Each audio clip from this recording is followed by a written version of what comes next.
Hello, hi everyone. I hope you all are well at your home and may divine bless us all. My dear masters, my dear friend, हम ये ओशो की series है ध्यान सूत्र, इस पे चर्चा कर रहे थे और हमने लास्ट लेक्चर में बात की थी कि भाव शुद्धि के बारे में कि हमें अपने भावों को किस प्रकार शुद्ध करना है और अब तक हम प्रेम या मैत्री की बात कर चुके हैं। बाकी के जो 3 भाव हैं आज हम उस पे चर्चा करेंगे। तो ओशो कहते हैं कि जो दूसरा भाव है वो है करुणा, कि मनुष्य के भीतर करुणा का भाव होना ये एक शुद्ध भाव है। करुणा भी एक शुद्ध भाव है और इसको हमें लगातार डेवलप करने के प्रयास करने चाहिए।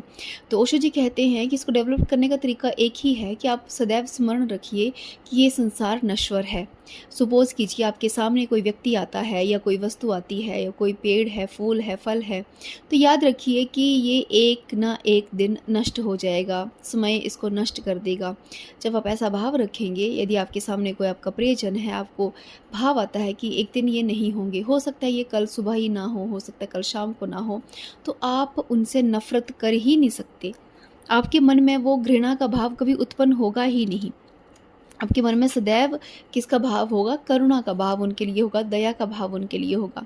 एक कहानी यहाँ पे कहते हैं ओशो जी कि एक बार महात्मा बुद्ध एक मार्ग से जा रहे थे और एक व्यक्ति आया, उस व्यक्ति ने महात्मा बुद्ध पे थूक दिया और थूका और गालियाँ गलौज की और महात्मा बुद्ध ने रिप्लाई में उससे कहा कि तुम्हें कुछ और कहना है?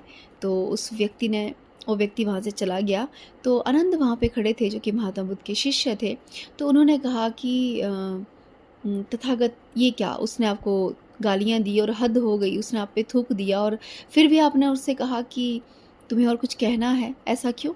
तो महात्मा बुद्ध उत्तर देते हैं कि आनंद, ये जो मनुष्य का हृदय है, इसमें बहुत से ऐसे भाव हैं जिनके लिए उसके पास शब्द नहीं है।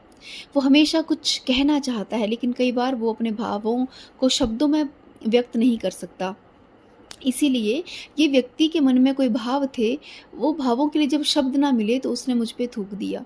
जब कोई व्यक्ति किसी के चरण स्पर्श करता है तो या फिर किसी को गले से लगाता है, तो उस समय भी कुछ भाव होते हैं लेकिन भावों के लिए शब्द नहीं होते, तो वो फिर क्या करता है? एक्शन कर देता है। तो महात्मा बुद्ध कहते हैं कि व्यक्ति जब व्यक्ति को जब भाषा नहीं मिलती, उसके भावों को भाषा नहीं मिलती, तो वो अक्सर एक्शन लेता है।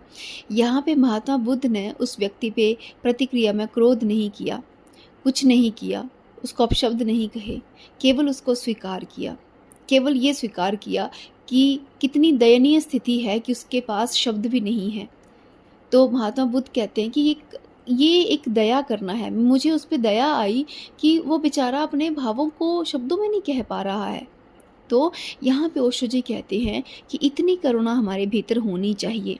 हमें ये समझ आना चाहिए कि कोई व्यक्ति आपके साथ दुर्व्यवहार कर रहा है या कोई सद्व्यवहार कर रहा है, तो समझ आना चाहिए कि उस व्यक्ति के पास शब्दों की बहुत कमी है। वो अपने शब्दों को एक्सप्रेस नहीं कर सकता, इसलिए वो भावों के ज़रिए, अपने एक्शंस के ज़रिए वो काम करता है। लेकिन हमें सदैव स्मरण रखना चाहिए कि जो भी व्यक्ति है, यह संसार में प्रत्येक वस्तु नश्वर है और नश्वर है, इसीलिए हमें उसके साथ करुणा का, प्रेम का संबंध सदैव स्थापित करना है। उसके बाद ओशो जी कहते हैं कि इसके बाद जो थर्ड भाव है वो है हमारा प्रफुल्लिता।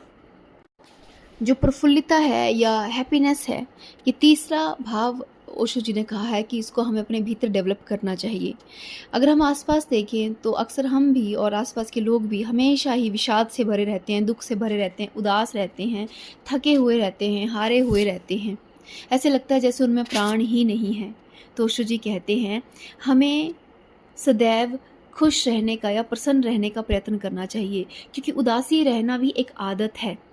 हमें अपनी आदतों को बदलना है। उदास रहने की एक आदत है, तो उस आदत को बदलिए और प्रसन्न रहने का प्रयास कीजिए। तो यहाँ पे ये उदाहरण देते हैं ओशो जी किसका? सुकरात जी का। सुकरात जी को जब जहर दिया गया तो भी वो हंसी रहे थे, तभी वो प्रसन्न थे और उनके शिष्य रो रहे थे कि अब आप नहीं बचेंगे, लेकिन तब भी सुकरात जी बहुत प्रसन्न थे। वो कहते हैं कि वो भाव उनके भीतर इतना दृढ़ था, इतना प्रबल था कि उनकी मृत्यु के समय में भी वो मुस्कुरा सके, क्योंकि वो जानते थे कि इस संसार में सब कुछ नश्वर है। तो ये छोटा-सा जो लाइफ़ हमें मिला है, छोटा-सा जो टाइम पीरियड हमें संसार में मिला है, इसको प्रसन्नतापूर्वक खुशी से जिएँ। अगर कोई दुःख भी आता है, तो दुःख को भी खुशी से एक्सेप्ट करें कि आया है, ठीक है, एक्सेप्ट कीजिए। दुःख में बहुत दुखी नहीं होना है, बस उसको प्रसन्नता से स्वीकार कीजिए और उसका आनंद लीजिए, उसका भी एक आनंद होगा। कुछ लोग दुःख को भी आनंद के फॉर्म में लेते हैं, दुःख में भी आनंद का अनुभव करते हैं। तो यहाँ पे ओशो जी कहते हैं कि मंसूर थे, उनके हाथ पैरों को काट दिया गया, उनकी आँखों को बाहर निकाल दिया गया, तो भी वो प्रसन्न थे। तो भी उनके भीतर प्रसन्नता का इतना भाव दृढ़ था, क्योंकि उनको पता था कि मैं केवल देह नहीं हूँ। ये मेरी देह को नष्ट कर सकते हैं, किंतु इसके भीतर जो मैं हूँ, उसको वो कभी भी नष्ट नहीं कर सकते। तो इसलिए ओशो जी कहते हैं कि अपने भीतर प्रति क्षण उस परमात्मा को याद कीजिए, उस ईश्वर को याद कीजिए और ईश्वर को याद करने के साथ अपने भीतर प्रफुल्लता के भाव को विकसित कीजिए। हैप्पीनेस के भाव को, खुश रहने के भाव को विकसित कीजिए। और प्रफुल्लता के भाव को विकसित करने का तरीका क्या है कि आप प्रत्येक वस्तु में या प्रत्येक व्यक्ति में केवल उसकी अच्छाइयों को देखिए। अगर जीवन में दुःख आता है, तो दुःख के पीछे का जो मेन पर्पस है, जो आपको ज्ञान मिलने वाला है, उसको देखिए। जैसे ओशो जी एक उदाहरण देते हैं कि यदि मैं किसी व्यक्ति से कहूँ कि ये व्यक्ति है, मेरा मित्र है, ये बांसुरी बजाता है, तो कहते अगर कोई अगला व्यक्ति है तो वो कहेगा कि ये क्या बांसुरी बजाएगा, ये तो बहुत शराब पीता है। अर्थात वो व्यक्ति उसके गुण को नहीं देख रहा, उनके अवगुणों को देख रहा है। जब भी हम किसी भी व्यक्ति के अवगुणों को देखते हैं तो हम उदास होते हैं, दुखी होते हैं। लेकिन यदि हम किसी भी व्यक्ति में उसके गुणों को देखना शुरू करें, उसकी जो प्रतिभाएं हैं, उसमें जो विशेषताएं हैं, अगर हम उनको देखना शुरू करें, तो हमारे भीतर प्रसन्नता का भाव दृढ़ होगा।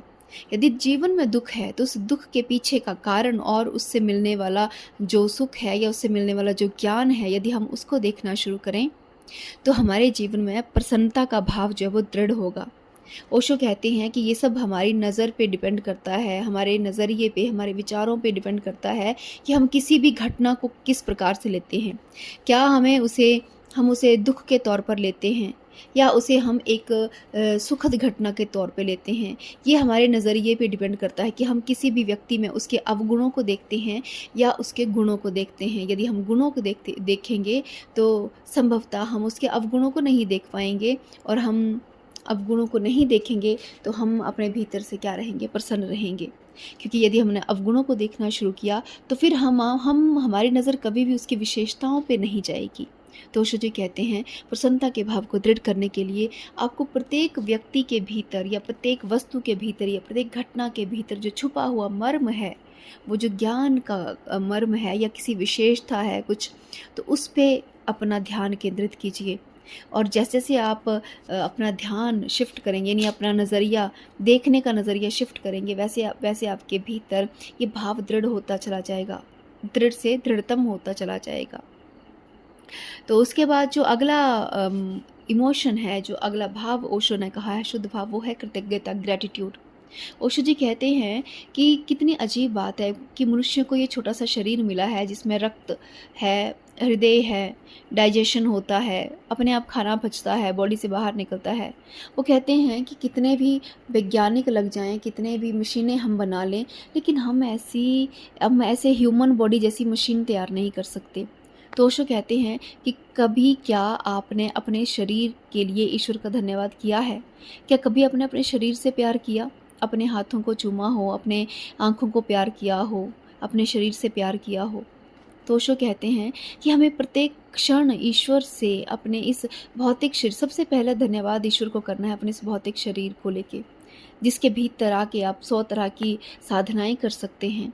उसके बाद कहते हैं, ओशो कहते हैं कि हमें आस-पास जो कुछ भी है, वायु है, पानी है, सूरज की रोशनी है, पेड़ पौधे हैं जो हमें फल प्रदान करते हैं, जो हमें अनाज प्रदान करते हैं, ओशो जी कहते हैं हमें उन सब का धन्यवाद, उनका ग्रैटिट्यूड पे करना चाहिए, कृतज्ञता उनके प्रति रखनी चाहिए कि छोटे से छोटा, प्रकृति का छोटे से छोटा जीव से लेके छोटे से छोटे पेड़ पौधे तक, प्रत्येक हम मनुष्य के विकास के लिए कार्य कर रहा है। तो कहते हैं कि ओशो कहते हैं कि यदि आप प्रतिदिन नियम से ग्रैटिट्यूड करना शुरू करें, प्रकृति का धन्यवाद करना शुरू करें, स्वयं का धन्यवाद करना शुरू करें, ये प्रकृति द्वारा जो कुछ भी आपको दिया है उसका धन्यवाद करना शुरू करें, तो आपके भीतर एक ग्रैटिट्यूड का जो सेंटर है वो एक्टिवेट हो जाएगा, वो दृढ़ होता जाएगा और इससे आपकी साधना में बहुत उन्नति आएगी, बहुत प्रगति आएगी। तो मास्टर्स, ये था हमारा शॉर्ट में एक्सप्लेनेशन हमारे भावों की। आई होप आपको अच्छी लगी होगी। Thank you so much.